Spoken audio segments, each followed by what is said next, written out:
Y no sé si más bien quitarse eso para ver mejor al vino o no sé. Sí, yo creo que ya no hace falta. Sí, Ahí la... muy buenas tardes. Entonces, les doy la más cordial bienvenida a esta actividad del Grupo Costa Rica de Connect Caribbean y de la Red de Estudios Transaliares y Transculturales de Centroamérica y el Caribe. Me alegra mucho poder presentarles al doctor Albino Chacón, que es el conferencista de hoy. Nos va a hablar sobre el tema Mar Caníbal, el costarricense Uriel Quesada, la deconstrucción de la casa patriarcal desde el Caribe. Albino Chacón tiene un PhD en literatura comparada por la Universidad de Montreal en Canadá. Es miembro de número de la Academia Costarricense de la Lengua, profesor jubilado en la Escuela de Literatura y Ciencias del Lenguaje de la Universidad Nacional Costa Rica, donde impartió cursos de teoría y métodos de investigación literaria sobre literatura centroamericana contemporánea y literatura colonial de América Central, tanto en el programa de maestría en estudios de cultura centroamericana como en el doctorado interdisciplinario en artes y letras de América Central de esa misma universidad. Esta actividad de hoy es una actividad en el marco del programa Connected Worlds, The Caribbean Origin of the Modern World, un programa financiado por el Horizon 2020 Research and Innovation Program, María Sklodowska-Curie de la Unión Europea, proyecto en el que participan 15 instituciones del Caribe, América Latina y Europa, y programa dirigido por la doctora Consuelo Naranjo del Instituto de Historia del CSIC en Madrid, que también hoy nos acompaña en esta actividad. Sin más, le doy la palabra a Albino para que nos hable sobre su tema Mar Caníbal, el costarricense Uriel Quesada. Adelante, Albino. Bueno, muchas gracias a Werner y a las demás personas que conforman nuestro grupo. Y para mí, bueno, es una gran alegría compartir con ustedes estos apuntes sobre la novela de Uriel. A mí, perdón, Werner, cuento con una media hora, me dijiste, ¿no? Sí. Para medirlo, ok. Y a mí me ha interesado desde hace bastante tiempo la literatura, sobre todo las novelas, la narrativa de Uriel. Me parece que junto con otras, pero bueno, esta en particular es de una gran importancia para la narrativa, no digamos para la narrativa, la literatura, sino para entender mejor muchas de las líneas en que se mueve la cultura costarricense, cómo se ha movido en los últimos años. Y por eso precisamente me interesó muchísimo esta novela. En cuanto a novelas, me parece que la última fue publicada en el 2016, ahora publicó un tomo de cuentos, pero en novela me parece que después de esta no ha publicado otra. Y les decía que esta me interesó de manera particular por varias razones.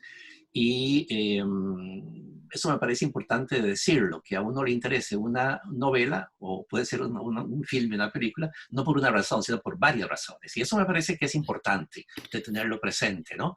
Cuando estamos hablando de literatura o de filmografía o de pintura, etcétera, ¿verdad?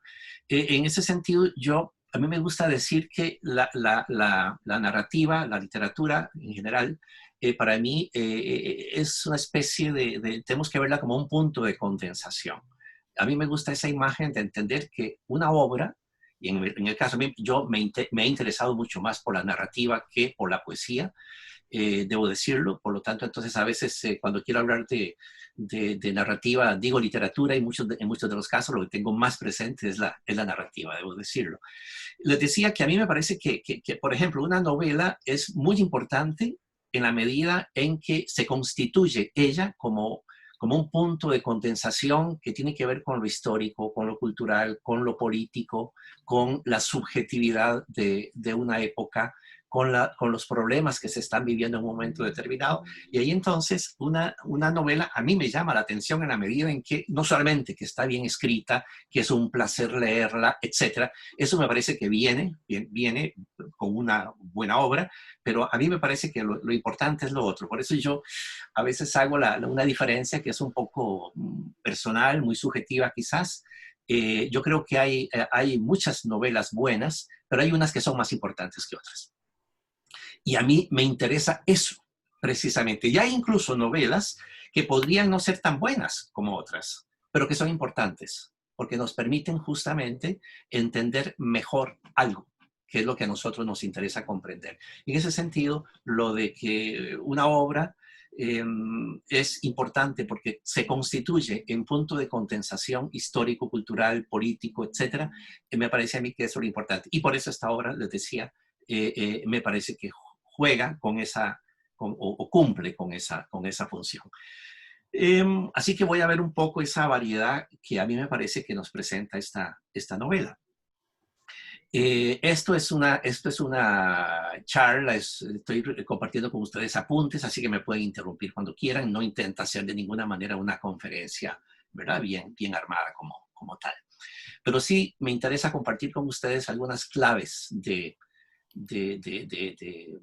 para la lectura, creo yo, de la novela de Uriel. Pero además hay una cuestión, yo quise enfatizarla con el título que les di a ustedes, que es el tema de la casa patriarcal. Porque a mí, y eso es algo que realmente nosotros le debemos, y hay que decirlo, porque estas cosas hay que decir a quién se le deben. En este caso concreto, evidentemente estamos hablando del libro La Casa Paterna, escritura y nación en Costa Rica de Flor Ovares, Margarita Rojas, Nené Carballo y Carlos Santander. Son los 4 que publicaron este libro y que a mí me parece que establecieron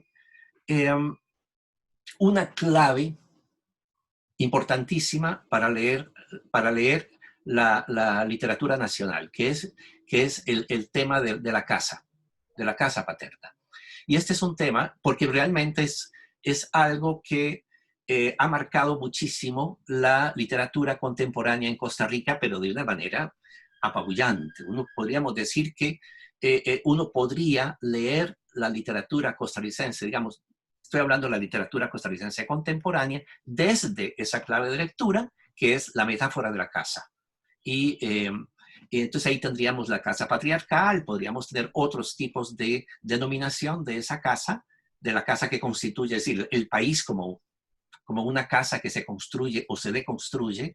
Y yo creo que eso es algo que les debemos a estos cuatro colegas, que proponen es decir, que homologan, se homologa de alguna manera la casa, el concepto de casa, la metáfora, y lo cual sería una familia jerarquizada, y sobre todo jerarquizada de modo patriarcal. Y eso entonces nos permite ver en mucho lo que sería la Costa Rica digamos, durante buena parte, si no todo, el siglo XX, incluso hasta hoy. Y uno podría pensar que hay distintas obras que han tenido el tema de la casa. De hecho, Daniel Gallegos, por ejemplo, tiene una obra de teatro que se llama justamente La Casa. Luego, en el Séptimo Círculo, ya que mencioné a Daniel Gallegos, también es todo el tema de la violencia intracasa, intramuros. Y luego, bueno, otra que me parece a mí que también tiene mucho que ver incluso con la construcción es en otro ámbito geográfico, con la de Uriel, pero por ejemplo, Ceremonia de Casta sería un caso paradigmático de lo que estoy diciendo en este momento. Es decir, ahí Samuel Robinsky nos indica la caída de la casa patriarcal. Hola, Uriel, ¿qué tal? Qué gusto de verte. Ahí lo veo ya, a Uriel. Y entonces, en ese sentido, creo yo que la novela de Uriel se suma a ese conjunto de novelas que toman digamos, la deconstrucción de la casa se convierte en una desconstrucción del país. ¿Qué se ha construido? Es decir, esa desconstrucción ha dado pie a una reconstrucción, a una nueva construcción del país, y ahí donde la cosa se problematiza. Pareciera que no necesariamente esa desconstrucción que se da de la casa patriarcal, y en ese sentido, como metáfora, la desconstrucción, la caída, yo no sé si decir desconstrucción, porque realmente es como la demolición, ¿verdad? De lo que ha sido el país hasta ahora, si nosotros estaríamos entrando a una nueva construcción del país, o bien si estamos en deuda justamente con una nueva, con el reforzamiento o con la construcción de unas nuevas fundaciones del país, para el país. Y podríamos partir también entonces de la idea de que precisamente uno de los problemas es que ha habido una caída de la casa patriarcal, pero que no necesariamente de la casa patriarcal tradicional, pero que no ha habido una reconstrucción del país. Y esta es la crisis que estamos viviendo, de un país que perdió sus bases, sus cimientos históricos, pero que no los ha reemplazado, no hay otros cimientos con los cuales el país se haya reconstruido, por ejemplo, políticamente, por decir algo, ¿verdad? Entonces, en ese sentido, me parece que esta novela de Uriel es un aporte en esa línea, y además es un aspecto que es la desconstrucción de la casa, pero ya ubicada la familia, porque además el concepto de casa también lleva el concepto de familia, que es lo que tiene que ver con la caída entonces del modelo de familia. Es decir, acá nosotros tendríamos, en el caso de la familia Malverde, que es la familia, que es la familia principal, es casi... Hay elementos realmente cuando yo pienso en esta familia Malverde, y pienso en Oxville, que es el nombre del pueblo caribeño en donde tiene lugar la acción. Recordemos que, bueno, ahorita me voy a meter un poquito con el nombre. Oxville es el nombre que en inglés tiene la tortuga de Carey, que estaría en franco peligro de extinción, ¿verdad? Junto con los manatíes. De tal manera que el nombre del pueblo que Uriel escoge para darle, que es Oxville, haría alusión justamente a, si lo vemos así, el nombre de una tortuga que está en extinción. Tendríamos entonces también quizás ahí precisamente eso nos entra como parte de esa digamos, extinción, de esa falta de construcción o de renovación, en este caso tomando como metáfora la extinción de la misma tortuga. En el caso de Mar Caníbal, que es la casa de los Malverde, yo pienso que en este sentido podríamos sentir incluso que Oxville se convierte en una especie de Macondo tropical, ¿verdad? Con la familia Malverde, con el patriarca, con don Gregorio, que es el gran patriarca, pero un patriarca que ya no tiene absolutamente, que tuvo, además no sabe leer, tiene que comenzar apenas a aprender a leer y a escribir, no lo sabe, tiene una gran memoria, y es muy rico, pero todos los bienes que tiene los guarda en su mente, y es ahí donde realiza sus operaciones y donde él sabe lo que tiene, hasta que se da cuenta de que ya la cabeza no le da para tanto, y entonces intenta que alguien le lleve las cuentas, y además él comenzara a aprender a llevar las cuentas de los bienes que tiene. La novela es una novela en cierta manera de época, ocurre bastante recientemente, estamos hablando de los años 60, que son los inicios de la televisión en Costa Rica, y la penetración en las tierras ociosas del Caribe. Y ahí entonces tenemos a esta familia que se desplaza desde la pulcra y timorata Cartago, porque ahí tenemos nosotros entonces esa oposición porque realmente ahí podemos hablar de una oposición que además no es tampoco algo que se inicia con Mark Aníbal. Teníamos también otras novelas que marcan también esa oposición entre el Valle Central, entre la cultura del Valle Central y el Caribe, que ha sido un gran tema también en la literatura costarricense. Por ejemplo, simplemente para nombrar dos, entre otras, que sería María la Noche, de Ana Cristina Rossi, o Calipso de Lobo, ¿verdad? Entre otras. De tal manera que ahí tenemos también nosotros digamos, en el caso de Ceremonia de Casta se ubica completamente en San José, una casa en el barrio del Carmen, de Cañas también. En el caso de Uriel, esta familia se desplaza ya hacia el Caribe, hacia adentro de Limón, para para llegar a la conquista de tierras. O sea que todavía ahí tendríamos nosotros en la novela el paradigma de lo que sería la conquista de nuevos territorios no sembrados todavía, para llevar adelante. Incluso en este caso Gregorio recibe tierras, es decir, recibe tierras por las que no pagó, sino que simplemente él, con el compromiso de sembrarlas, él las recibe de parte del Estado. Pues bien, el desplazamiento hacia el Caribe de ninguna manera elimina la idea de que la casa se está desmoronando. Y don Gregorio está casado con una primera mujer, con la cual tiene 2 hijas.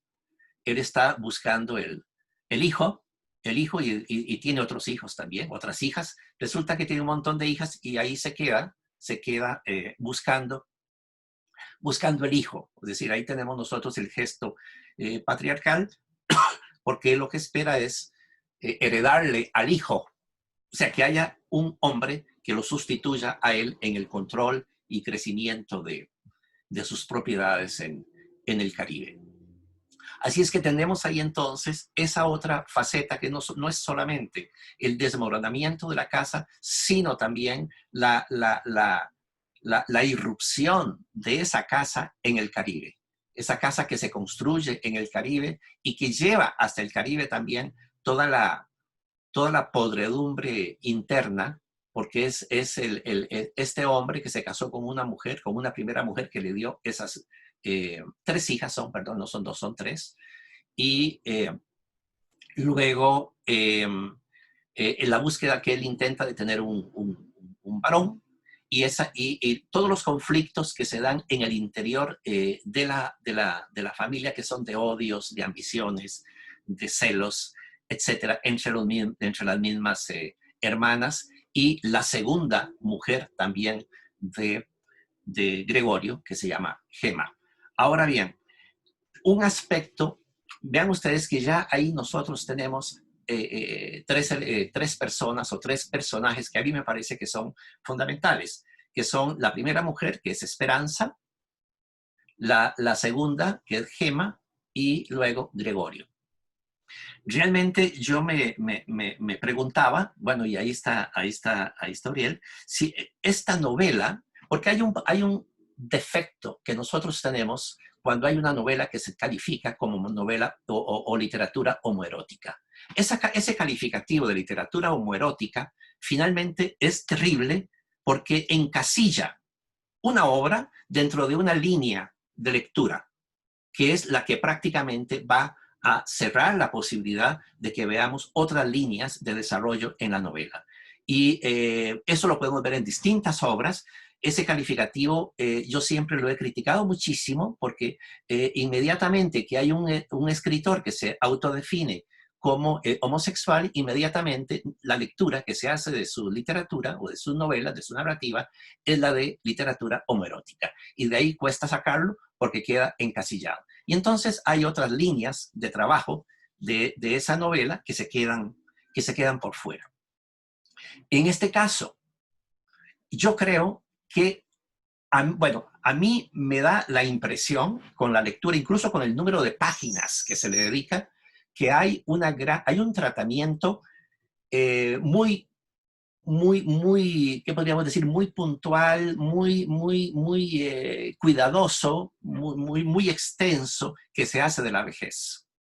Esta novela, la novela de Uriel, es también, entre otras cosas, una novela sobre el tema de la vejez, de la decadencia, de la locura, de la demencia senil, de esa mujer Gema que al llegar ya a vieja comienza a lanzar todos sus deseos de sexualidad no cumplidos en una joven negra, que la familia, Ventura se llama, que la familia había adoptado y que criaron como la criada, el concepto de criada que existió en la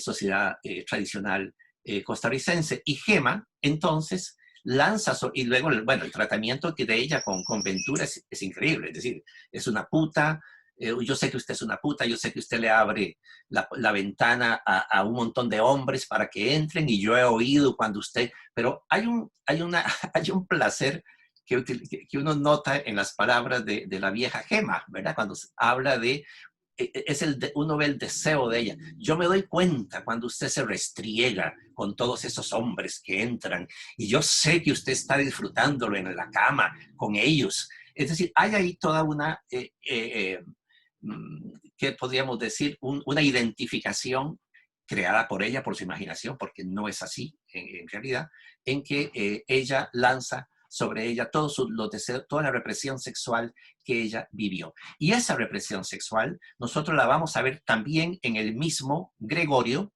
porque aunque la novela no es del todo, no nos da elementos abiertos para considerar que ese viejo patriarca es homosexual, lo cierto es que hay elementos suficientes en la relación que él establece con Natalio Rojas, que ese sí es un viejo homosexual que se autoasume como tal y que incluso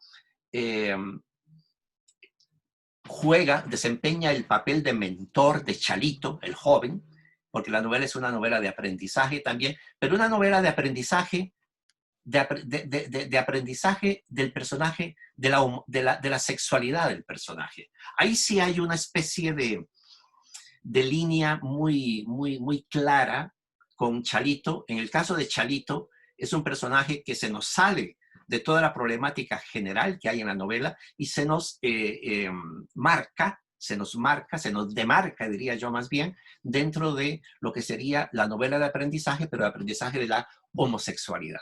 Él tiene más o menos unos 14 años y entonces se inicia en su sexualidad homosexual en Limón con un joven prostituto negro, que es Tobías. Que esto nos lleva, entonces, ahí sí me parece que el personaje de Chalito es no es un personaje redondo en ese sentido, sino que es un personaje que va definitivamente en la línea, cuando digo redondo quiero decir que abarca otros elementos. Me parece que se queda mucho en la línea de su autoconocimiento homosexual, como que es hacia él, y luego también a Natalio como mentor, y luego el cruzamiento que se hace con Gregorio, que sería, digamos, como el triángulo mediante el cual Uriel trata el tema de la homosexualidad, que sería Natalio, que la asume completamente, Chalito, que está aprendiendo su identidad sexual, entonces que se descubre como tal, con Tobías, y luego ese personaje patriarca, que es Gregorio, que también vive de alguna manera una homosexualidad, pero completamente reprimida, que no se lanza. Esto nos lleva a otro tema que a mí me parece que también se trata en la novela, que es el tema del racismo. Ahí tendríamos nosotros, por ejemplo, hay dos, creo que este es un campo en el que quizás la novela, para mi gusto, se nos quedó un poco corta en el tema del racismo, porque ahí tenemos nosotros sobre todo dos personajes, que es Tobías, el joven. Hay dos personajes negros fundamentalmente que aparecen, dos, que es Tobías, el joven prostituto negro, con el cual Chalito tiene sus primeros escarceos sexuales, y que Tobías a lo que se dedica es a ser prostituto con los extranjeros que llegan, ¿verdad?, a Oxville, y se ofrece y gana algún dinero con la esperanza de que alguno ojalá se lo lleve, ¿verdad?, a vivir fuera del país y lo saque de ahí. Finalmente Tobías morirá con SIDA lo que se ubica como en los años 80 en ese momento. Y luego, la muerte de él. Y luego, la otra personaje negra es la que ya mencioné, Ventura, que es la criada. Entonces nosotros tenemos ahí dos personajes negros, que son Tobías, el prostituto, y Ventura, la criada. La criada negra, que es llevada desde muy, muy niña. Gregorio la compra, le da un dinero a su madre para que ésta se la deje y él pueda criarla. Porque él en todo caso decíamos que como no lograba conseguir tener un hombre, y él quería un hombre, finalmente se queda con Ventura, que incluso asume una cierta función de personaje fuerte dentro de la casa. Y luego el racismo que con Ventura, que es realmente estos personajes, podríamos decir que no se construyen como sujetos dueños de un quehacer mediante el cual se van desarrollando en la novela, sino que son en cierta manera objetos. Es decir, objetos en el sentido de que es la acción de los demás, ellos obedecen o reaccionan al tratamiento de los demás sobre ellos, ¿verdad? Pero que ellos mismos no llegan a constituirse como, desde mi punto de vista, como sujetos históricos que van a crearse y a cambiar de alguna manera su entorno. No, ahí se quedan. De tal manera que el tema del racismo en la novela es bastante claro en ese sentido. Pero en todo caso, lo que yo quería decir con todo esto es que la novela es muchísimo más que una novela homoerótica. Es decir, es una novela que nos lleva, como les decía, a construir todo un mapa, una geografía histórica, política, cultural de la Costa Rica de los años 60 en el Caribe. Y además, algo que ya Uriel ha tratado en otras novelas, que es la oposición entre lo que sería el Valle Central, en este caso Cartago, la modosa Cartago, que es llena de hipocresía. Patricia nos podría hablar más de Patricia Alvarenga, ¿verdad? De la Cartago de esa época. Una ciudad en la que es la ciudad de la apariencia, la sociedad de la apariencia, la sociedad del parecer. Y entonces ahí tendríamos una ciudad tan modosita, como es una sociedad tan modosita como es Cartago, que uno consideraría que es la oposición entre lo que sería la sociedad cartaga y la sociedad caribeña. En la caribeña tendríamos la fuerza, tendríamos la pasión, tendríamos la naturaleza, sobre todo, que en este caso, en la novela de Uriel, yo diría que el Caribe es sobre todo naturaleza. Es decir, precisamente, cuando yo hablo de un cierto tratamiento de los personajes negros, nos damos cuenta que entonces hay una cierta ausencia, ¿no? Realmente de lo que sería la comunidad negra, la cultura negra, etcétera, en la novela. Y entonces ahí lo que tenemos sobre todo es la naturaleza. Es decir, el personaje que se destaca más en el Caribe es la naturaleza, esa naturaleza terrible, fuerte, ¿verdad? Ante la cual, incluso al final, la casa de los Malverde es una casa prácticamente en ruinas, derruida por la misma penetración de la naturaleza. Entonces, ahí tendríamos nosotros, en la novela de Uriel, por eso yo les hablaba de la desconstrucción, que no no hay una construcción. La única construcción que se da ahí, eso sí, es la de Chalito, que regresa ya adulto, construido él como homosexual, que se asume, que se autoasume, que llega a Limón, ¿verdad? Tratando de ir a encontrar un poco lo que eran las raíces de su familia en el Caribe. Pero el único personaje que, digamos, lo que nosotros podríamos considerar que llega a la adultez con de manera sólida, sería en este caso entonces Gonzalo. Es ese Chalito que ya no es Chalito, que ya es Gonzalo, y cuyo triunfo habría sido seguir los consejos de Natalio Rojas, que fue su mentor en el tema de la homosexualidad. Y y algo interesante es que la madre de Chalito, se llama Ada, ella envía a Chalito a la casa de Natalio para que aprenda con Natalio. Y nunca, eso es algo que queda muy, muy sutil, pero me parece muy logrado en la novela, que Chalito, la mamá Ada le manda, porque ella ya sabe, Chalito es una persona cuyos gestos, etcétera, ya denotan que se trata de una persona con tendencias homosexuales, y ya este amigo de la familia Malverde, que es Natalio, es ya un viejo que se había asumido desde muchísimos años atrás como homosexual, y Ada envía a Chalito para que vaya y converse y Natalio le hable, etcétera. Y nosotros como lectores podemos entender de que justamente la madre quiere que Natalio le hable de lo que ella es incapaz de poder hablarle a Chalito, que es de esa identidad sexual que él tiene. Y en ese sentido, entonces, ahí hay un logro en la construcción como sujeto, y ahí me interesa muchísimo decirlo de esta manera, la construcción. El único sujeto que realmente logra construirse como tal en la novela es Gonzalo. ¿Cómo podemos ver eso? Es decir, ¿cómo podemos nosotros ver que los personajes negros realmente quedan ahí perdidos dentro del mismo sofoco al que el Caribe y el racismo los somete? Y en este caso, entonces, podríamos decir que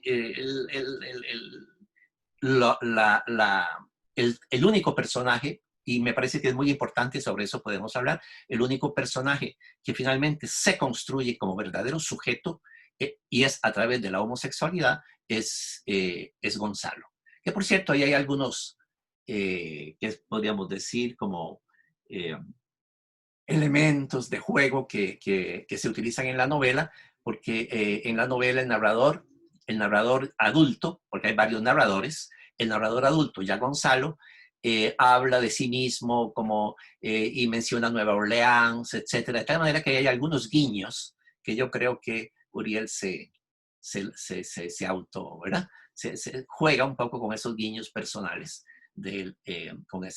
con ese sujeto. Bien, yo no sé si hay algunos otros elementos. He tratado como de hacerlo muy resumido lo que quería decirles a ustedes en relación con estos tres temas que a mí me parece que son, digamos, yo resumiría el tema de la desconstrucción o de la demolición de la casa sin que se dé una nueva reconstrucción de la casa. Eso es una metáfora de Costa Rica. Y finalmente también del Caribe y en general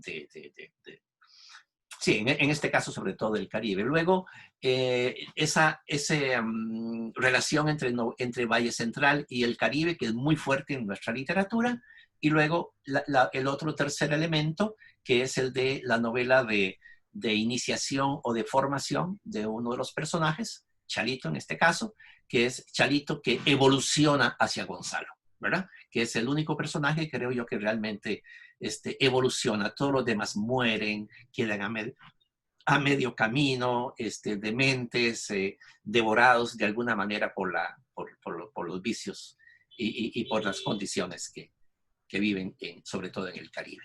No sé, eso es un poco algunas de las líneas de lectura que yo creo que, por supuesto, cada una de estas líneas daría para más, sin duda, pero me parece que quizás podemos quedarnos ahí para dialogar un poco más sobre el tema, ¿verdad?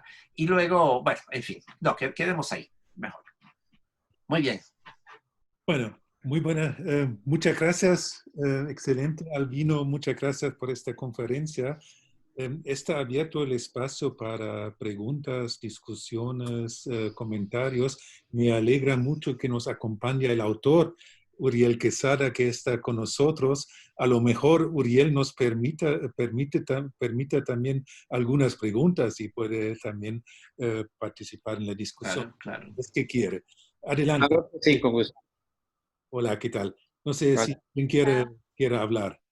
Quizás una última idea que a mí se me olvidó ahora indicar, y es algo que a mí me pareció muy rico, yo no sé si decir novedoso, en la perspectiva de la novela, que por supuesto a mí me encantó, me parece una novela súper importante, como decía, en la narrativa contemporánea costarricense, y es una resemantización, redefinición del concepto de closet en la novela. Y eso es porque Natalio Rojas, que es como les decía, es como el alter ego de la voz, ¿verdad? De la voz que está hablando ahí sobre la construcción de la sexualidad para Chalito. Él dice, y lo resumo, no recuerdo la frase exacta, pero la idea es que no es el homosexual el que tiene que salirse del closet.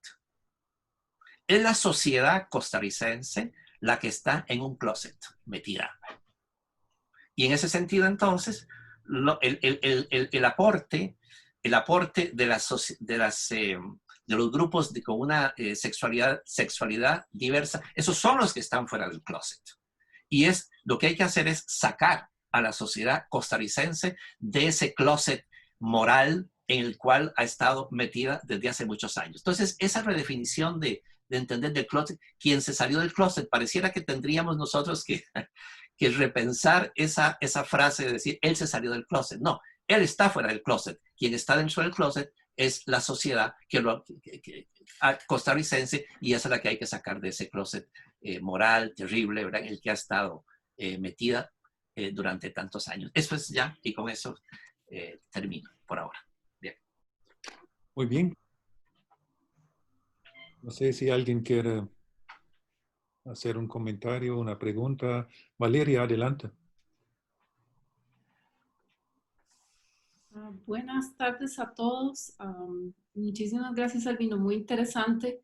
Yo básicamente estoy metiendo la cuchara porque mi background no es de literatura, mi background es de arquitectura, pero oír la palabra casa, oír la palabra closet es demasiado tentador. Y quería preguntarle, ¿hasta dónde piensa llevar esta metáfora de la casa? Porque ahora inclusive que menciona el closet en términos de contenedor y en términos de lo que es interno, en términos de lo que es externo y lo que se desplaza. No sé, mi pregunta de veras me interesa muchísimo saber hasta dónde va a llegar o hasta dónde piensa seguir extendiendo el tema. Por ejemplo, ahora trabajando con unos estudiantes de arquitectura, analizaban el logo del Ministerio de Salud, de Quédate en casa. Sigue siendo el pictograma que se diseñó hace 100 años. Las dos aguas, ¿verdad? Las dos aguas con la casita.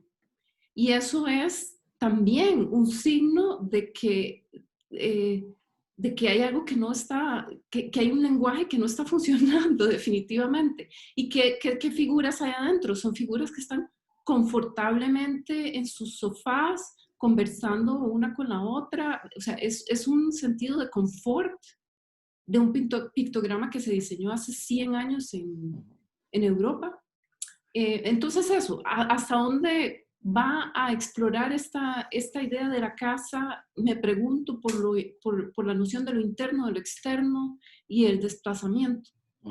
Bueno, en primer lugar, debo decir que esta metáfora de la casa para entender el país, la dinámica del país, no es mía, ¿verdad? Por eso dije desde un inicio quiénes lo plantearon. Ahora, lo que sí me parece a mí es que es una clave cultural, una clave antropológica, una clave para entender o para leer la literatura costarricense e incluso podríamos pensar en general el arte en Costa Rica.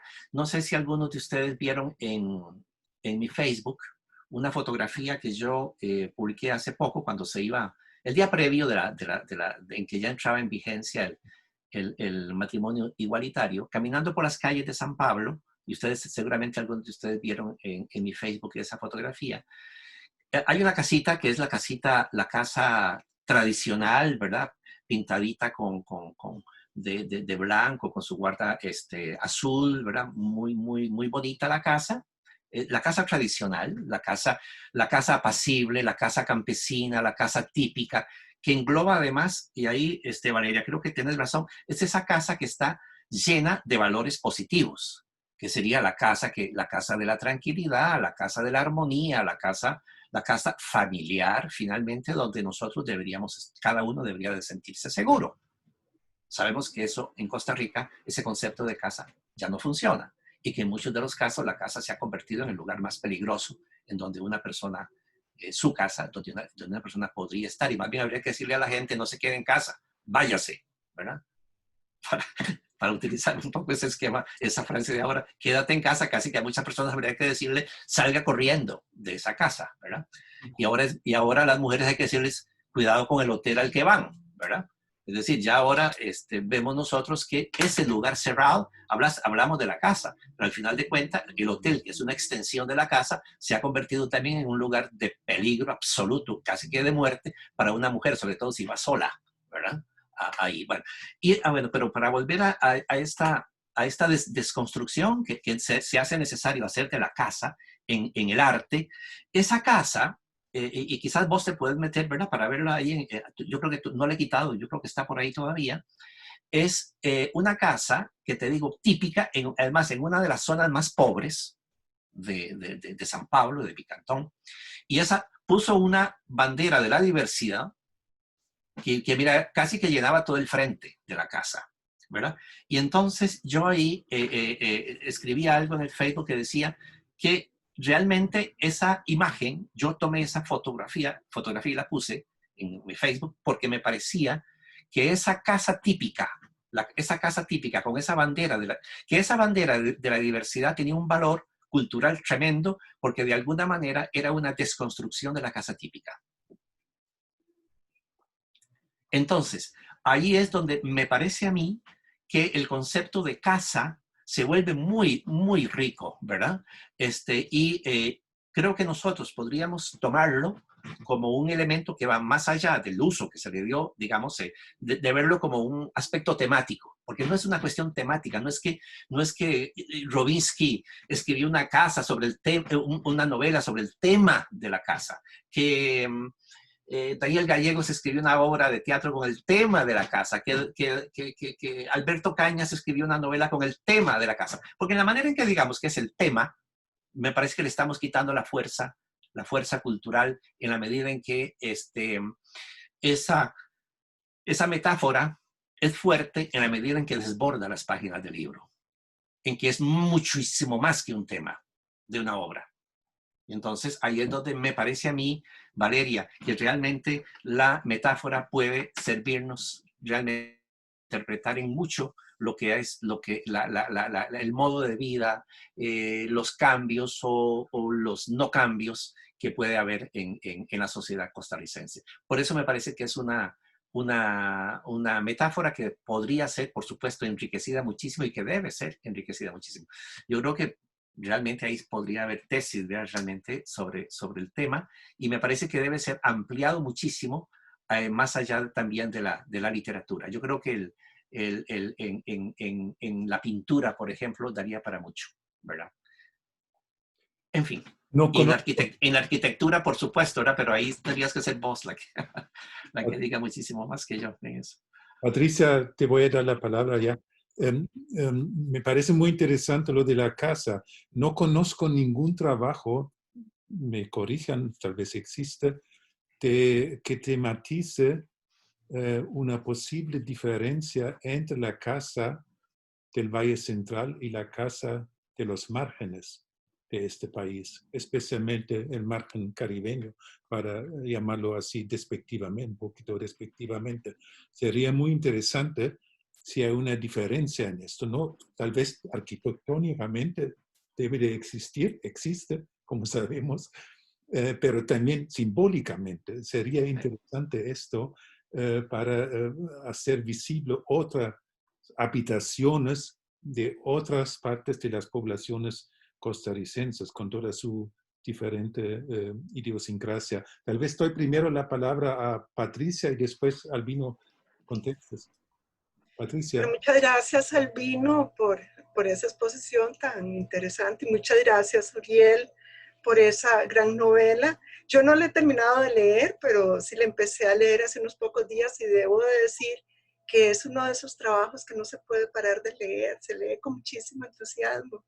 No pude seguirla leyendo porque me quedé dormida ayer a las 12 de la noche por el cansancio, pero tenía un deseo muy grande de continuar. Y bueno, y esa casa, o sea, la casa ya no como metáfora, sino la casa del Caribe, es una casa poblada de voces, poblada de espacios terribles, inaccesibles, que también yo creo que pueden simbolizar ese mundo del pasado que se está cayendo, está derruido, pero que a la vez no hemos podido escapar de este.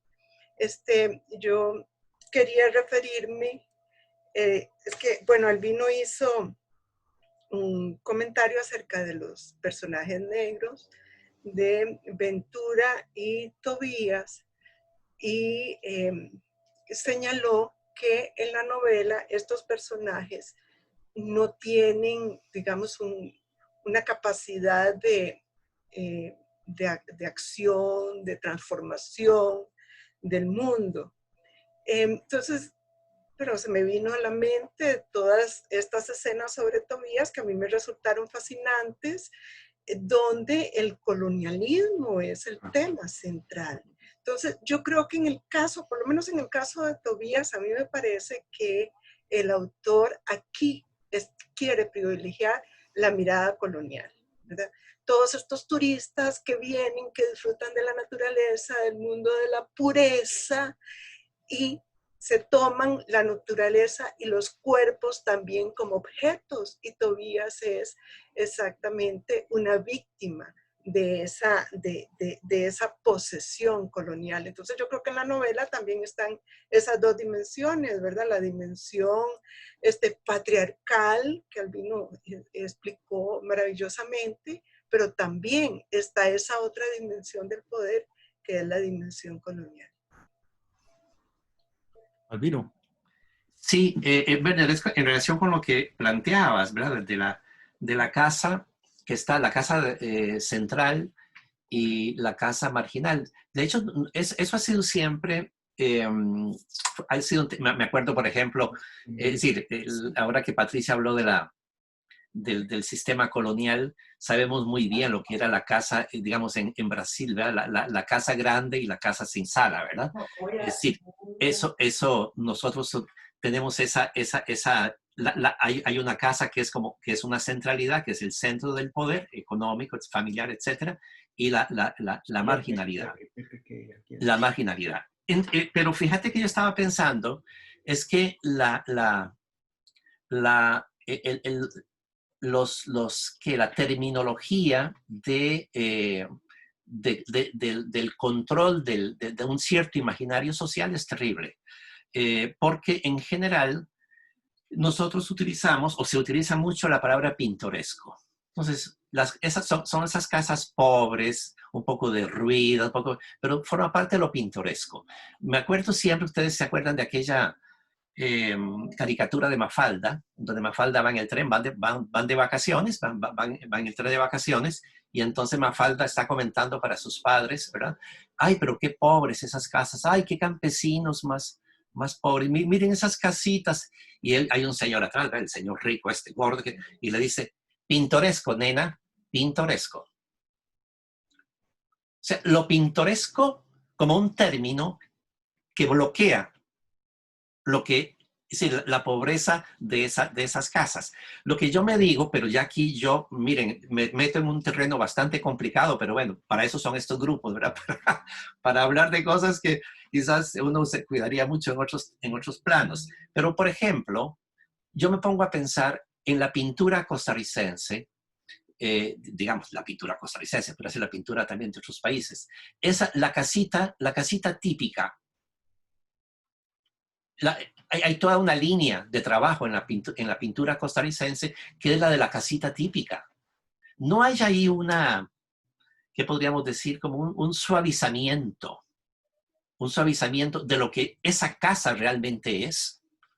Y se presenta entonces estéticamente y se vende en las galerías a muy buen precio, etcétera. Pero hay un bloqueo ahí de considerar que esas casas en realidad son casas miserables, son casas muy pobres, son casas con gente que no tiene con trabajo. Y sin embargo, la pintura hace, es decir, de alguna manera, ahí el arte está utilizando estas casas de la marginalidad como algo, ¿verdad? Como algo que llega a suavizarse, se sublima un poco, no sé si ese sería el término, esa pobreza y esa miseria. Pero también nosotros tenemos pintores, Werner, que ya no es la casita típica, sino que también que es el tugurio. Hay pintores que se han especializado en pintar tugurios. Y esos tugurios, esas pinturas, están en museos, están en los centros de poder, están en las galerías. Entonces, ahí es donde yo creo, Werner, que tenés razón en la medida en que nosotros deberíamos de hacer toda una lectura bastante, no sé si así transversal, crítica, de todo esto, ¿verdad? Porque me parece que da para mucho, ¿verdad? Realmente. Y eso me lo sugirió esa idea tuya de la casa central y de la casa de la marginalidad, ¿verdad? Y un término tan realmente utilizado de una manera terrible como es el término de pintoresco, junto con otros, ¿verdad? Y hay que decir, yo que me dediqué durante mucho tiempo al tema de la folclorística, ¿verdad? Que el término pintoresco, ¿verdad? Es un término de esos que son terribles y que vienen de una visión folclorística muy, muy tradicional también, por supuesto. Bueno, eso es lo que quería decir a ese respecto. Y luego lo de Patricia me parece muy bien, es una línea para ver a esos personajes, porque son los personajes que expresan de alguna manera esa mirada colonial, que me parece un muy buen aporte tuyo, Patricia, de verlo de esa manera. Sí. Veo que Uriel nos está escuchando, espero con cierto interés, pero no me gustaría tanto callarlo. Entonces, adelante, no sé si quieres decir algo, comentar algo o preguntarle al conferencista de hoy, o de esta completamente ajena a esta discusión que No, yo respeto al conferencista y bueno, primero es agradecerle al Vino la generosidad de escribir sobre mi novela, agradecerles a ustedes también por la invitación, por el espacio. Llega un momento en que uno como autor es también lector de lo que escribió y de algo que mencionó Albino y que Patricia también lo mencionaba sobre esos personajes negros. Por lo menos les voy a hablar de una intención. Porque para mí como lector, los personajes del centro no sienten mucha empatía por los personajes de la periferia. Y tal vez ahí es donde se retoma esa idea de hay una mirada colonial. Que para mí, aquí como estamos entre nos, tiene mucho que ver con la producción costarricense sobre el Caribe, que en su mayoría ha sido desde el centro, ha sido escrita por gente blanca y que en Marc Aníbal era intencional, porque es la historia de estas familias en las que todo se les derrumba, que tratan de rescatar lo último que les queda, a pesar de que se está viniendo abajo también, porque hay que rescatarlo. Y entre otras cosas, porque el personaje que probablemente se volvería propietaria de todo eso es una mujer negra. Y eso es intolerable. Entonces, a la hora de trabajar estos personajes o trabajar al chino, el dueño del supermercado, ahora sería supermercado, era una pulpería en aquellas épocas, sí, había una preocupación por esas miradas, por esa mirada que es la que prevalece y que yo pienso que todavía prevalece en Costa Rica. Es una mirada muy, muy del centro hacia lo que son las periferias y que es lo que define todas las cosas. Tal vez eso nos llevaría a otras discusiones, incluyendo la muy amarga discusión sobre Cocorí, pero hay una mirada blanca, si queremos, ¿no? Porque el costarricense tiende a sentirse blanco. Y es lo que prevalece, porque el mismo Chalito, que es el personaje que articula a los otros personajes, no es un personaje que siente gran empatía por los personajes negros, por ejemplo, por Ventura. Y tal vez ni por el mismo Tobías. Tobías le abre una oportunidad erótica interesante, pero no es un personaje que ni siquiera cuando es adulto reflexiona en que los haya buscado o que se haya preocupado por ellos, los abandonó, básicamente. No sé si alguien más quiere hablar. Yo querría decir algo, ¿verdad? María Lourdes, perdón, primero Karen, después María Lourdes. Ok, muchísimas gracias, Albino, por tu charla. Yo que he trabajado muchísimo el tema de la literatura homoerótica, pienso lo mismo que vos, que puede terminar siendo un encasillamiento, y precisamente por eso en el proyecto de investigación que estoy haciendo yo ahora, en el cual tengo incluida la novela de Uriel, Mar Caníbal, estoy tratando de cambiar, digamos, de acercamiento a partir del paisaje. Y me ha parecido muy sugerente lo que has dicho de la casa y todo eso. A mí me impacta en la novela, y yo creo que hay como un adentro y un afuera, el papel que tiene el patio, el Cacaotal, porque yo la estoy trabajando con otras novelas del Caribe, donde el jardín creol, por ejemplo, en la literatura de Martinica, es muy importante, y aquí, y tiene un valor positivo, aquí este Cacaotal es un lugar de una naturaleza agresiva, en la cual el Gregorio se deja morir comido por hormigas, que es una imagen muy fuerte cuando ya casi termina la novela. Ese sería como un adentro afuera de la casa, pero por otro lado está el paisaje, que no es naturaleza, ¿verdad? Porque es un paisaje pasado por la mirada humana. El paisaje como lugar para la iniciación sexual, que ahí yo además veo un conecte con Limón Reggae, la novela de Ana Cristina Rossi, donde el Caribe funciona como un lugar donde un blanco va a tener una sexualidad libre, en el caso de la de Ana Cristina, aquí es una iniciación sexual, y donde verdaderamente ese, es que yo no diría que es un decorado, es un personaje, la naturaleza, sería otra en otro lugar, ¿verdad? El papel que juega el mar, la costa, la playa. Entonces sí, me parece que la novela es riquísima para trabajar esto que es el paisaje. No sé a dónde me va a llevar, pero por ahí voy. María Lourdes. Bueno, agradecerle a Albino porque esta conferencia me permitió leerme la novela, que en realidad tenía rato de no leer literatura tica y me fascinó. Me la leí en un día y medio y más bien demasiadas ideas. Entonces felicitar a Uriel, realmente me parece que es una novela estupenda que da mucho que leer.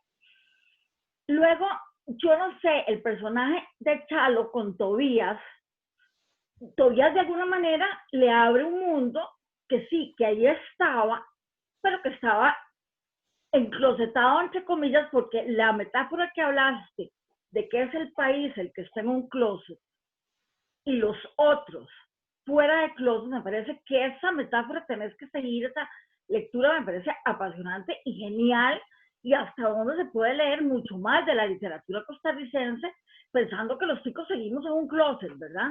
Pero eso parece genial, lo dijiste el puro final y como un agregado, y me parece que es maravilloso, o sea que realmente descubrís ahí una beta. Entonces pienso que Tobías hasta dónde impacta, hasta dónde Tobías, naturaleza, Caribe, transforma a Chalito, porque realmente Chalito logra entender qué es lo que necesita, qué es lo que anda buscando, ponerle nombre, gracias a él. Entonces, digamos, la mirada colonial, sí es cierto que Gonzalo Grande no es muy afecto, digamos, ¿verdad?, a estos personajes, pero su vida fue transformada de alguna manera, ¿no? No me parece que sea tan pasivo, digamos. Me parece interesante que ahí poder ver algo, digamos, y relativizar con la cosa de la mirada colonial, hasta dónde este personaje no tiene, o sea, no pertenece al Cartago modocito ya, no necesariamente, y vuelve a Limón, o sea, vuelve a ese pueblo, y se encuentra la casa en ruinas. No sé, me parece que por ahí puede haber una línea. No estoy tan convencida como Uriel de que el personaje sea tan distante después. Hay una cosa distante, pero no sé. Pero bueno, felicitarlos a los dos porque realmente me parece muy, muy interesante. Y eso que dice Karen también es lo del cacautal y la muerte del patriarca, ¿verdad? Un poco a lo García Márquez, ¿verdad? Comido con, ¿verdad? Por hormigas, me parece también maravilloso, ¿verdad? Y explorar esta faceta. Sí, sí. Pues como siempre, yo creo que hay algo ahí que me parece muy importante cuando nosotros leemos una novela o literatura, cualquier tipo de forma literaria. Y es que una cosa es lo que la novela nos cuenta, y queremos que, por supuesto, que el cuento esté bien contado, que sea una historia que nos atrae, que nos subyuga, que hace que queramos seguir leyendo. Y en ese sentido lo que cuenta es importante, forma parte del anzuelo, ¿verdad? Del anzuelo. Pero lo importante no es tanto lo que cuenta, sino lo que provoca. Y lo que provoca va mucho más allá. Es decir, lo que provoca se sale de las páginas, ¿verdad? Lo que se cuenta está dentro de las páginas, pero lo que provoca ya se extiende fuera. Y en ese sentido, por eso yo decía que hay novelas que están muy bien escritas, que uno les reconoce esos valores, pero lo importante es decir, los textos que son importantes son los que provocan cosas, los que provocan contradicciones, los que provocan esas formas de entender todo el entorno de la novela, de donde surge la novela. Y en ese sentido, por eso es que a mí me parece que esta novela de Uriel es muy importante. No solamente buena, bien construida, bien estructurada, sino además importante. Y por eso es que uno le dedica tiempo a aquello que considera importante, ¿verdad? Y en ese sentido, pues por supuesto, los minutos que yo le haya dedicado a esta novela, pues han sido una muy buena inversión para mí, para mi conocimiento, para mi crecimiento, ¿verdad? Y mi mejor comprensión, por supuesto, de Costa Rica. Porque vos misma decías, y Karen, me parece, que de aquí se abren perspectivas, se abren posibilidades para entender mejor, ya no esta novela, sino en general otras líneas de trabajo se derivan de la lectura de esta novela que ya tienen que ver con otros elementos para mejor comprender la cultura costarricense, porque de eso se trata, ¿verdad? Una novela es importante porque nos permite conocer mejor qué somos, de dónde venimos, a qué grupo pertenecemos, cuáles son las contradicciones históricas que estoy viviendo, ya no yo, sino... Y uno esperaría que la literatura que salga de este tiempo sea una literatura jodida, una literatura que nos provoque, no una literatura que nos, ¿verdad? Que trate esto como de hay un momento ahí, ¿verdad? Pero no, uno esperaría, y yo creo que el compromiso que tienen los escritores es ese, ¿verdad? Es ese. Y eso es lo que hace que que nosotros los respetemos y los leamos, ¿verdad? Y que valga la pena leerlos, ¿verdad? Bueno, de ahí yo. No sé si Uriel quiere decir algo más, probablemente. No, excepto que muchas gracias, es lo único que puedo decir. Porque bueno, yo hace tiempo que no hago crítica formal, pero bueno, yo también me formé en el campo y entiendo perfectamente el gusto de esos libros, como vos decís, que se salen de lo que está dentro del libro en sí. Pero están hablando del libro mío, entonces yo trato de aclarar cosas que me pueden preguntar y ahí me quedo. Yo tengo una preguntita, perdón, para Uriel. Es que a mí me golpeó ese Cartago que está representado en esa obra. Y en alguna forma siento que sí que es el Cartago donde yo crecí, pero no dejo de sentir cierta distancia hacia eso, ¿no? Es una mirada sobre Cartago muy fuerte, ¿verdad? Sobre la hipocresía cartaginesa, el conservadurismo cartaginés. Bueno, todo eso me trajo muchísimos recuerdos de infancia, juventud, etcétera. Pero yo quería preguntarle a Uriel, ¿por qué Cartago? O sea, ¿por qué escogió Cartago y por qué no pudo ser otro lugar del Valle Central?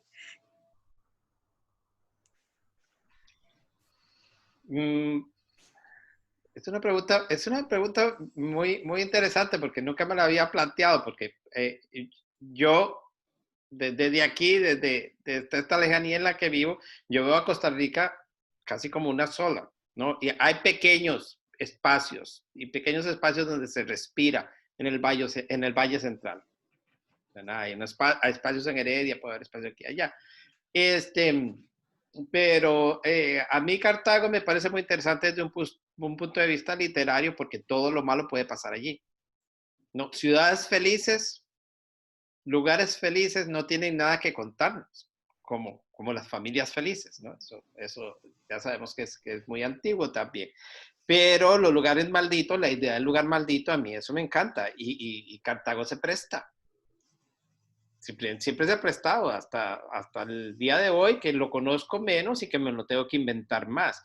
Pero esa idea del lugar maldito y que además Cartago, que es como un New Orleans en chiquito, tuvo una época de gloria que se acabó y que tal vez cada vez menos, pero yo todavía cuando estaba creciendo, probablemente cuando vos estabas allá también, era tema de conversación, las épocas de gloria. Entonces esa idea de esa decadencia, que no sé si otras partes del país la sienten, pero que en Cartago sí se siente, ¿no? Las mejores familias, las casas que están derribando, los ritos que había. Entonces, en ese sentido, a mí me parece que Cartago es muy literario. Yo me imagino que es un Cartago que le disgusta a los Cartagos de corazón, porque contradice todo ese discurso de la nostalgia y de escuchar a la banda y verlos aquellos con el kepi y toda la cosa. Yo también tengo otra inquietud que tal es algo provocadora. Se ha hablado de la mirada desde el Valle Central hacia el Caribe como una mirada colonial. Y al inicio de su conferencia, Albino habló de una serie, no utilizó esta palabra, pero yo creo que es una serie de novelas escritas sobre el Caribe de autores no caribeños, o por lo menos no de autores afrocaribeños o mal llamados afrocostarricenses.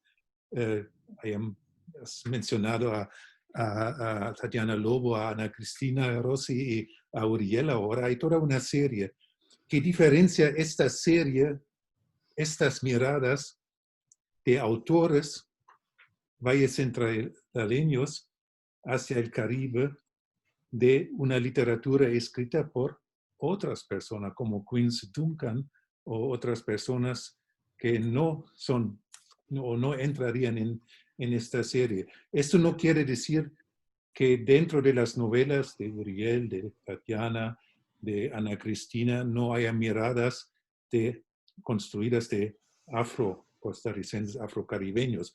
Los narradores no son idénticos con estos autores, pero me inquieta un poquito esto. ¿Qué relación hay? ¿Hay diferencias en la construcción de las imágenes del Caribe entre estos autores o es todo una pura vida Costa Rica? Bueno, creo que estás tocando un tema complicado, sobre el cual creo que en algún momento, en alguna reunión yo del grupo, dije algo. Y creo que fue a raíz de cuando Karen expuso, me parece que fue algo a raíz de una exposición de Karen. Yo en algún momento dije, no sé si fue creo a lo mejor, no sé si fue en este grupo o en otro, y lo que quiero decir estás tocando un tema complicado, Werner, porque creo que quienes se han ocupado, sobre todo con textos importantes del Caribe, han sido escritores no caribeños. Han sido, sí, derecho, por supuesto. ¿Verdad? Si vos te das cuenta, sí, desde mi punto de vista, y lo digo no sé, no digo que con cariño, ¿verdad? Pero sí lo digo con sinceridad. Queens nos quedó debiendo la gran novela escrita por un afrocaribeño sobre el Caribe. No la quedó debiendo. Y digo no la quedó debiendo porque no creo que ya la escriba. Incluso si vos lees, Queens sobre todo ha escrito cuentos, ¿verdad? Sobre el Caribe, textos relativamente cortos. Si vos te das cuenta, yo diría que muchos de los cuentos de Queens entrarían dentro de una cierta visión pintoresquista del Caribe y de los personajes caribeños. Y esto que digo es muy jodido. Es decir, pero realmente yo creo que podríamos leer a Queens desde es decir, ¿cuál es la construcción? ¿Qué son los personajes que Queens crea? ¿Cómo son? ¿Cómo pinta ese paisaje? ¿Cómo pinta esos personajes dentro de ese paisaje? Es decir, ¿cómo se distinguen esos afrocaribeños? ¿Cómo se distinguen como sujetos dentro de los textos de Queens? Y es un poco complicado. Fíjate que lo que algunos consideran la mejor novela de Queens es precisamente su novela que no es de tema afrocaribeño. Una canción en la madrugada. Esa es la mejor obra de Queens. Es la obra que no es caribeña. Entonces, ahí creo yo que hay, porque además no creo que en cuanto a narradores, no poetas, ¿verdad? Narradores, el Caribe está un poco en deuda, ¿no? Tengo la impresión, ¿verdad? Hay más poetas y sobre todo mujeres poetas que narradores o narradoras. Creo, ¿verdad? No sé si podría quedárseme alguien por fuera, pero yo en ese sentido, a Queens, que es una persona que yo estimo muchísimo, por supuesto, pero sí, esa observación yo la hago ya no como amigo, sí, quiero decir, la hago como, en cierta manera, si se me permite, como estudioso de la literatura costarricense. Es decir, creo que ahí hay una deuda que no se pagó. Y entonces vos tenés, por ejemplo, Yasmín Ross con La Flota Negra. Sí, tenés varias novelas que son novelas importantes, pero todas han sido escritas desde el sujeto productor ha sido beseteño, ¿verdad?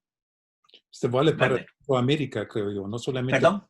Esto vale para Centroamérica en general, no solamente para Costa Rica, diría yo, con muy pocas excepciones. La narrativa larga de autores caribeños o nacidos allá es muy escasa, diría yo. Hay más producción en poesía y en cuentos. Pero imagínate que es terrible un poco que se diga, digamos, en un estudio, que a vos te pregunten, que a alguien de nosotros le pregunten en un congreso internacional, que le pregunten, mira, ¿y cuáles son las novelas que recrean, que tienen el Caribe como centro, como que están, y que vos digas, mire, son esta y esta, y todos son escritores de Cartago o de San José, ¿verdad? No deja de ser un poco, ¿verdad? Extraño, por lo menos, ¿verdad?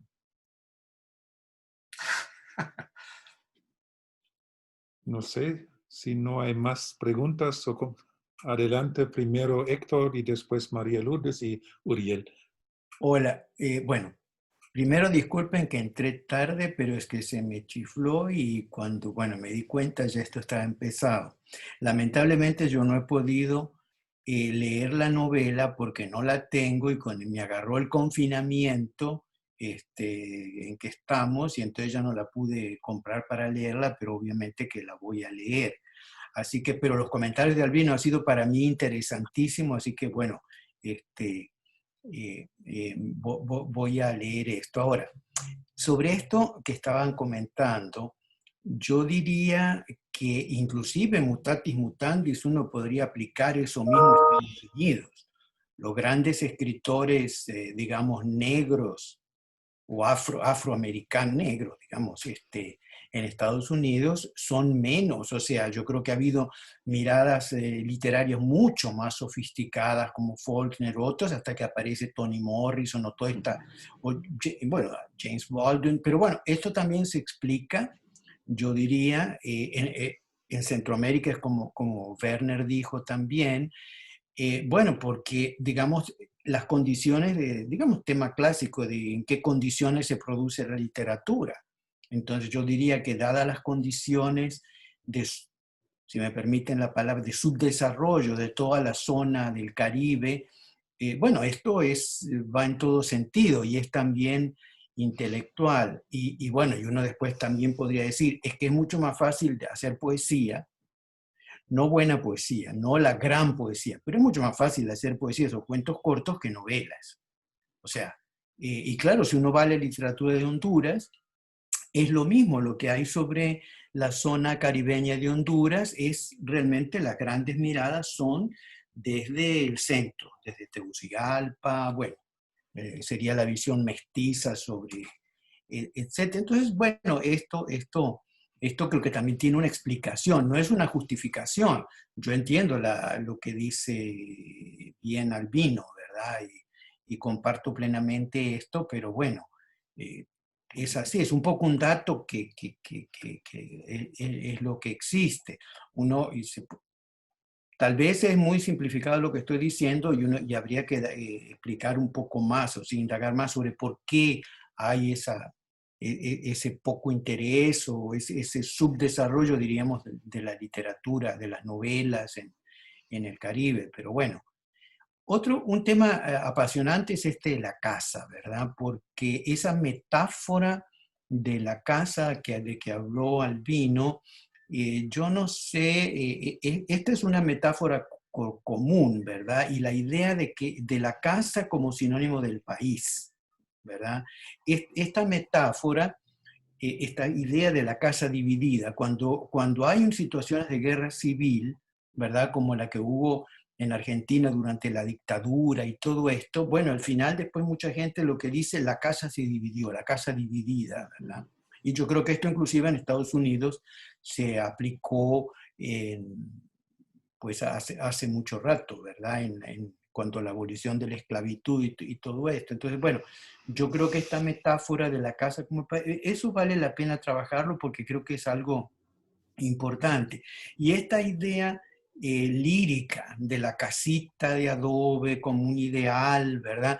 Yo diría, yo lo que les puedo contar simplemente es anecdótico personal, pero cuando yo era niño en Argentina, también la casita que nosotros dibujábamos y que uno tenía en mente era un ranchito pintoresco, con un perro afuera, con un jardín, ¿verdad? Era esta cosa un poco rural, semirural, ¿verdad? Que ya además cuando nosotros estudiamos esto ya no existía, ¿verdad? Y ya había toda aquella cosa yo recuerdo que también poco después, aquel poema de Baldomero Fernández Moreno que decía 70 balcones y ninguna flor, ¿verdad? Que era la cosa de los apartamentos fríos, impersonales en la gran urbe urbana, ¿verdad? Pues esa añoranza de la casita, bueno, y claro, yo creo que esto vale la pena. Esto da mucho para trabajar en la literatura. Bueno, yo en mi libro sobre América Latina usé la pintura de Antonio Berni. En la pintura hay mucho aquí sobre esta cosa, ¿verdad?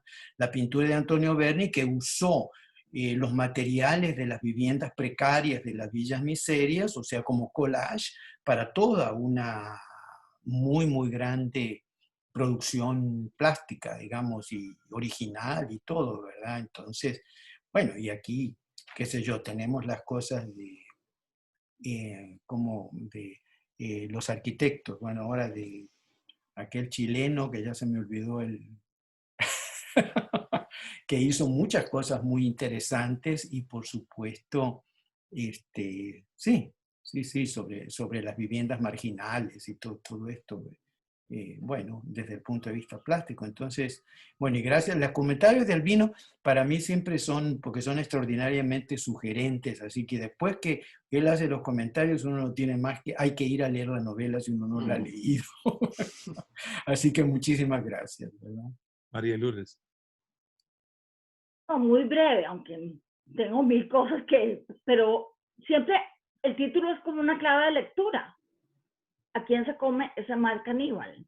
¿O qué representa, digamos, para los dos? Y claro, Felo García, que es mi vecino, ese es de los tugurios, ¿te acordás? En pintura, ¿verdad? Uriel. Bueno, empiezo yo. Entonces, ¿quién se come el mar? Dentro de las cosillas que hago yo, si ustedes habrán notado, bueno, mar va con mayúscula porque es la primera palabra del título. Caníbal también va con mayúscula. Entonces puede funcionar como adjetivo. Mucha gente y otras cosas que he leído sobre la novela lo cambian a minúscula, como el mar que se come. Pero sí, entonces podría tener dos significados. Uno, efectivamente, que se come. Yo esperaría que se comiera a los cartagos, fundamentalmente. Pero con mayúscula es por la connotación sonora con Caribe. Caníbal y Caribe, es simplemente eso. Y si aprovecho pues para decir la otra breve intervención sobre algo que mencionó a Albino sobre las limitaciones de la literatura gay. Para mí identificarme como autor gay ha sido un gesto político. Eso no quiere decir, como dijo Albino, que los libros tengan que leerse como tales. Es un gesto político que para mí todavía es válido porque genera una serie de reacciones que me hace ver esa sociedad que está en el closet. Los escritores terribles, montones de partes y eso, gente que hace todo tipo de ataques y cuestionamientos a partir de algo que no elabora. Pero hace muchos años, en algún otro encuentro, yo dije que ojalá que ese gesto alguna vez ya no tuviera relevancia como tal y que desapareciera por sí solo. Yo no creo que ese momento haya llegado, pero eso sería como una ilusión que yo tengo. Y de hecho, bueno, en mi profesión cuentística, son cuentos homoeróticos, algunos, otros no, pero tal vez lo que quiero recordar es que es una mirada que yo intento dar, una mirada desde un afuera, nada más esa reflexión. Gracias. Tal vez antes de dar la palabra a Albino, escuchemos a Verónica para después ya ir cerrando porque ya llevamos casi 2 horas. Bueno, yo también quería decir así como un Sonia también comentario. Okay. Pequeñito. Verónica, Sonia y Albino. Se me chifló, como dijo, me gustó mucho la expresión de Héctor, se me chifló. Y cuando me di cuenta ya tenían como media hora de haber empezado, entonces ingresé tarde. Gracias a Albino por la presentación y a Uriel por estar acá. Yo leí la novela hace ya unos 3 años y también, como dijeron todas las que lo han señalado, realmente es una novela que atrapa. Y el recuerdo que a mí me quedó es en esta misma dirección que decía Albino de esta deconstrucción de la casa, pero es tanto la deconstrucción de la casa en Cartago como también en el Caribe como tal. Y en ese sentido me parece que sí, Mar Caníbal sí hay una diferencia entre esta novela y otras incluso las de Tatiana Lobo y las de Ana Cristina Rossi, justamente porque no hay esa fantasía, por más que haya un aprendizaje de Chalo en el Caribe, no se ve con esos ojos de exotismo tan fuerte como sí se puede ver en otros textos. Entonces ahí sí yo sí siento que sí hay una diferencia importante. Y la pregunta que le iba a hacer sobre todo a Uriel es justamente en este asunto de las miradas, que es un tema tan polémico, quién tiene derecho, quién no tiene derecho, quién escribe, quién no escribe, y en estas confusiones de autor y figura de autor, narrador y demás. Si tenés alguna idea, Uriel, de cómo se ha leído, si tenés a alguien que te haya dicho de Limón, del Caribe, alguna persona negra que haya leído tu novela y que te haya hecho algún comentario. Lo pregunto porque a modo de anécdota personal, una vez cuando yo trabajaba en el TEC, daba un curso de apreciación literaria y les di a leer a los muchachos que vienen de todas partes del país Asalto al Paraíso. Y había un muchacho bribri en la clase y detestó la novela con toda su alma. Y para mí eso fue impresionante porque él me podía decir específicamente por qué.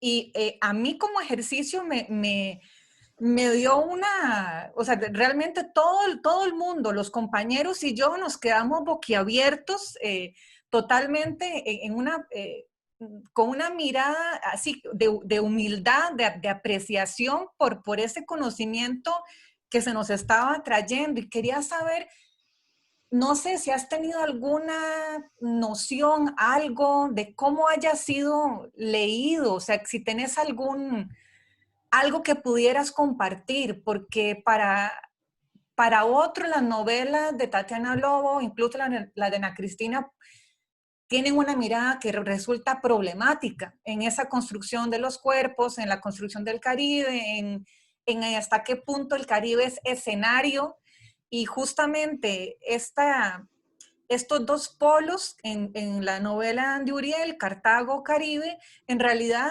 no son de verdad tan dos polos así como tan diferenciados, hay mucho que los unen. Yo creo que ese es el punto que la diferencia de esta novela de otras. Pero quería saber sobre todo si has tenido alguna reacción. Ok. Sonia, y después propongo que cerremos con Uriel y Albino, si están de acuerdo. Ok, Sonia. Bueno, mi comentario es muy pequeño y muy anecdótico porque, bueno, primero agradecerle a Albino y a Uriel, pero yo no he leído la novela porque, al igual que Héctor, la pandemia no me dejó leerla. Entonces, bueno, ya vi que incluso María Lourdes dice que una librería específica la manda a la casa y pues ahí intentaré. Pero mi comentario tiene que ser muy anecdótico porque yo soy de Cartago. Entonces, cuando Patricia preguntaba, yo no la he leído, pero cuando incluso Albino hacía la diferencia entre el Caribe y Cartago, yo creía que, y ya Uriel contestó que no, pero yo creía que había escogido Cartago porque Cartago, yo vivo nací y sigo viviendo acá. Cartago tiene un ambiente muy asfixiante. Y es así, hoy día, digamos, o sea, es sumamente asfixiante. Entonces, cuando yo escuchaba al Albino, luego escuchaba a Uriel, mi mente pasaba por esta cuestión de que yo, fijo, escogió Cartago porque Cartago es sumamente asfixiante, es muy asfixiante. Ya yo me acostumbré porque yo incluso decidí que iba a vivir acá, entonces ya me acostumbré a ese contexto asfixiante, pero lo comparé con el Caribe. Y para Cartago, tan asfixiante en todo sentido, digamos, porque además es una metrópoli en ruinas y además es una metrópoli conservadora, es muy asfixiante todo el tema de la libertad, de la homosexualidad. Al día de hoy, por ejemplo, acá en Cartago cuesta ver personas, digamos, gays o lesbianas de la mano, porque ellos sienten todavía mucho miedo, y más, digamos, en ciertas partes de Cartago. Entonces, yo creía, digamos, que ese era un poco por el cual usted escogió Cartago.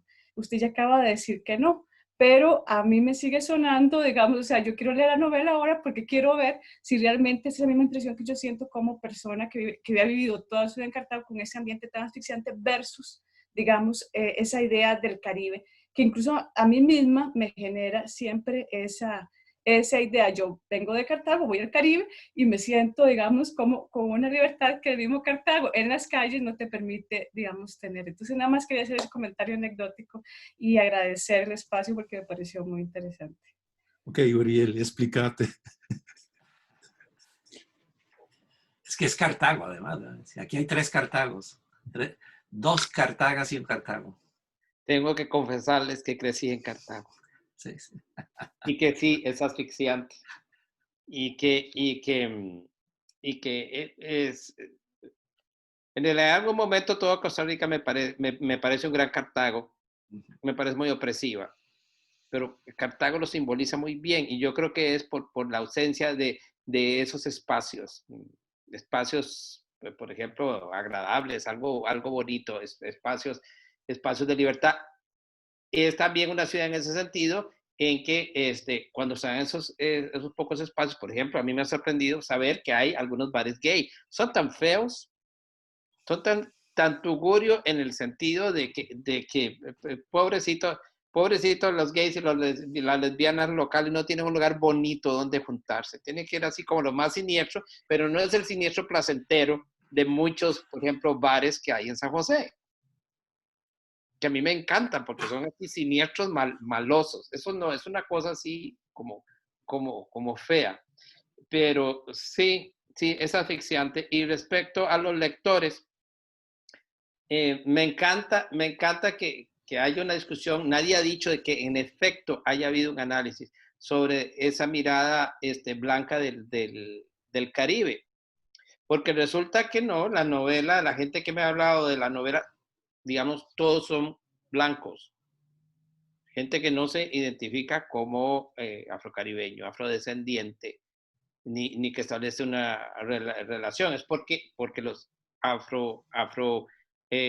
caribeños no leen o porque no hay realmente una conexión con esas obras. Y yo concuerdo que parte del problema también es ese nivel de exotismo que se le atribuye al Caribe, en contraposición a donde está la inteligencia, que es el centro de Costa Rica.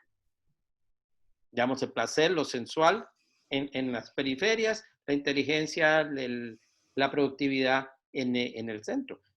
Y en algo también de esta discusión que a mí me llama mucho la atención, ¿por qué no hay escritores afrodescendientes escribiendo esas obras?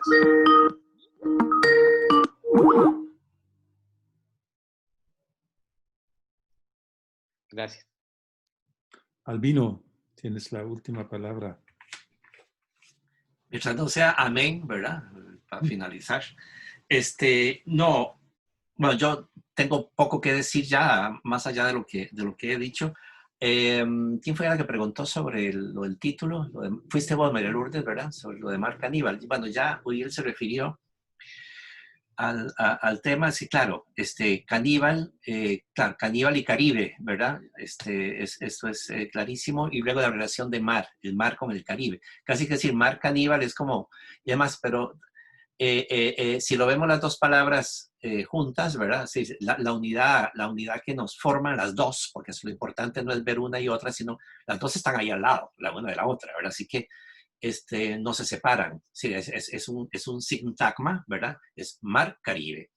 De tal manera que, en cierta manera, casi que yo no sé si funcionaría un poco como casi como un pleonasmo, ¿verdad? Es decir, el mar Caribe canibaliza. Es decir, y vos ves ahí los personajes son canibalizados, ¿verdad? El paisaje mismo es un paisaje que se canibaliza casi que a sí mismo, ¿verdad? De pronto, es decir, todo vuelve otra vez a crecer, etcétera, ¿verdad? Y como que ese mar que se traga, se come a los personajes, pero ese mar caníbal también, yo no sé si decir pero ya eso sería ir quizás mucho más allá. Aquí la confrontación entre el área cultural, si podemos hablar de área cultural meseteña y el área cultural caribeña, es muchísimo más fuerte que, por ejemplo, si hablamos de Guanacaste. Es decir, Guanacaste es un poco una extensión, ¿verdad? Una extensión un poco pintoresca, ¿verdad? Porque ellos, hay que ver que ese folclore guanacasteco sí entra dentro de lo pintoresco. Y ellos lo cultivan, la bomba, y aquí que allá, y las rosquillas, ¿verdad? Eso es muy pintoresco, pero eso no va con el Caribe. Es decir, si pensamos en esas tres áreas, por supuesto que tendríamos que pensar en otras más, pero esas tres grandes áreas, yo creo que sí, en el Caribe, entre la cultura Cartaga, para ir más allá de Cartago, la cultura Cartaga, meseteña, y el Caribe, ahí sí encontramos una oposición y un poco en el libro, ese mar canibaliza. Es decir, canibaliza a los cartagos que se fueron al Caribe y allá están subsumidos, ¿verdad? Entonces yo pienso que es un término o un sintagma que realmente vos estás, sí, hiciste bien en recalcarlo, en mencionarlo, que yo creo que merecería verlo con mayor atención dentro de la confrontación que se da entre esas dos áreas culturales. Y en mucho habría que decir que hay cambios que se han dado y que yo creo que han sido casi que desde el Caribe, ¿verdad? Es decir, el Caribe es una zona muy volcánica, por decirlo así, ¿verdad? En este caso habría que ser muy marítima, ¿verdad? Por la fuerza que tiene el mar. Muchísimo más, desde mi punto de vista, que la imagen que tenemos de Guanacaste, por ejemplo, ¿verdad? Pero eso es como una pinceladita nada más, ¿verdad? De todo lo que se podría decir de eso. Muchas gracias. No se retiren todavía, quiero anunciar algunas cosas. La primera es que a lo mejor solamente Héctor y yo no tengamos raíces cartagas en este tiempo. No, en serio. Nuestra próxima actividad va a ser el 28 de agosto, la videoconferencia de Patricia Vega sobre la publicidad de productos Milagro en el Valle Central y el Caribe de Costa Rica 1934 a 1946. Un producto Milagro lo estamos esperando en la actualidad también, entonces tal vez tiene también cierta actualidad en este sentido, porque también hay mucha publicidad sobre supuestos productos Milagros en la actualidad que no lo son. Y también ya tenemos definida la actividad online de septiembre, que va a ser la presentación del libro sobre el Caribe que coprodujimos, que va a ser el 11 de septiembre. Ya vamos a anunciar pronto esta actividad con la participación también de Chelo Naranjo y de otras personas del CSIC en Madrid. Y como última información nos contactaron dos personas que están trabajando en cine caribeño, especialmente desde Haití y desde Francia, que nos pidieron colaboración. Se va a publicar una nueva revista sobre cine en el Caribe y ya María Lourdes y Amanda están en contacto con estas personas y aquí ya se enreda más nuestra red, para decirlo de alguna manera, que me parece súper bien, porque también hay una atención desde el Caribe francófono. Esto se dio a causa de la participación de Marie-Christine Seguin, que es la directora de esta revista, en la conferencia pasada de Amanda sobre cine. Entonces, a causa de este contacto se dio esta posibilidad de colaborar. Seguramente María Lourdes y Amanda nos van a informar más adelante sobre los avances de esta colaboración. Esto es por el momento nada más. Muchas gracias a ustedes. Muchísimas gracias a Uriel y especialmente a Albino por esta discusión sumamente sugerente, y hasta la próxima. Sí, muy bien. Gracias. Muy bien, bueno, chao. Chao. Adiós.